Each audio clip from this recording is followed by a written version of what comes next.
नमस्कार, महासत्ता न्यूज मध्ये आपले स्वागत आहे। आमदार सुहास भैया बाबर यांनी जाहीर सभेतूनच विटेकर नागरिकांना मोठं आवाहन केलंय। विटा पालिकेची सत्ता दिल्यास शहराचा चेहरा मोहरा बदलून टाकू अशी ग्वाही आमदार बाबर यांनी दिली आहे। विट्यातील मेटकरी वस्ती परिसरात झालेल्या सत्कार प्रसंगी आमदार सुहास भैयांनी नागरिकांशी संवाद साधलाय। विरोधकांच्या सत्ता काळात गेल्या 40 वर्षात विटा शहराचे मोठे नुकसान झाल्याचा गंभीर आरोप देखील आमदार सुहास बाबर यांनी केलाय। विटा येथील धनगर समाज बांधवांच्या वतीने मेटकरी वस्ती येथे आमदार सुहास भैया बाबर यांचा नागरी सत्कार सोहळा संपन्न झाला।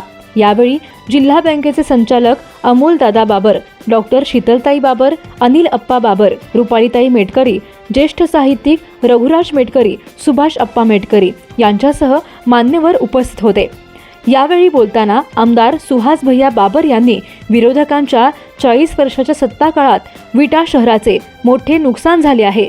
हे नुकसान भरून काढण्यासाठी एक वेळ विटेकर जनतेने आम्हाला विटा पालिकेची सत्ता द्यावी असे आवाहन केले।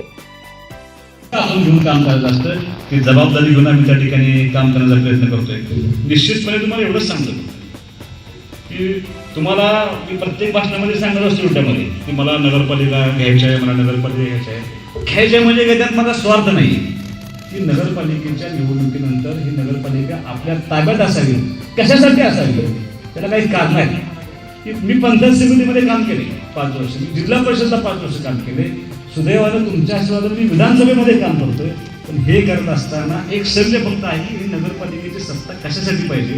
तर मला असं वाटतं की ज्या पद्धतीनं 40 वर्षाच्या काळामध्ये ह्या शहराचं नुकसान झाले आहे, हे जर नुकसान भरून काढत असेल तर ह्या 5 वर्षाची एकदा संधी तुम्ही सर्वांनी आम्हाला दिली पाहिजे। आणि 5 वर्षामध्ये जर आम्ही चेहरा मोहरा नाही बदलू शकलो, शेवटी असं आहे की आमचे मायबाप तुम्हीच आहे। आम्हाला परत आम्ही चुकलो तर आम्हाला संधी नाही, आम्ही चुकलो की तुम्हाला संधी आहे। ते एका बटनावर आमचा कार्यक्रम होता, एकाच बटनावर एकदा माझं दाबले पुढच्या नाही दाबले की संपला आमचा विषय।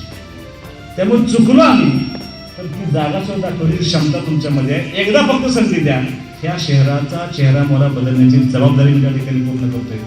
काही काम आपण राष्ट्रीय महामार्गाचं काम सुरू होतंय, आपल्या सरकारी दवाखान्यापासून मांजरी जाणार रस्ता 1 महिन्यामध्ये त्या ठिकाणी काम सुरू होतंय। तो 12 मीटरचा कॉन्क्रीटचा रस्ता होतोय। मुंबईपासून बेंगलोर जाणारा एक राष्ट्रीय महामार्ग आपल्या मतदारसंघातून जातोय।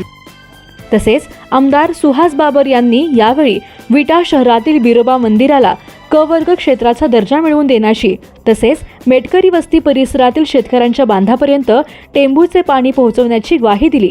उद्योग मंत्री उदय सामंत यांच्या माध्यमातून विटा शहरात नवनवीन उद्योग आणणार असल्याचा विश्वास आमदार बाबर यांनी या प्रसंगी व्यक्त केला।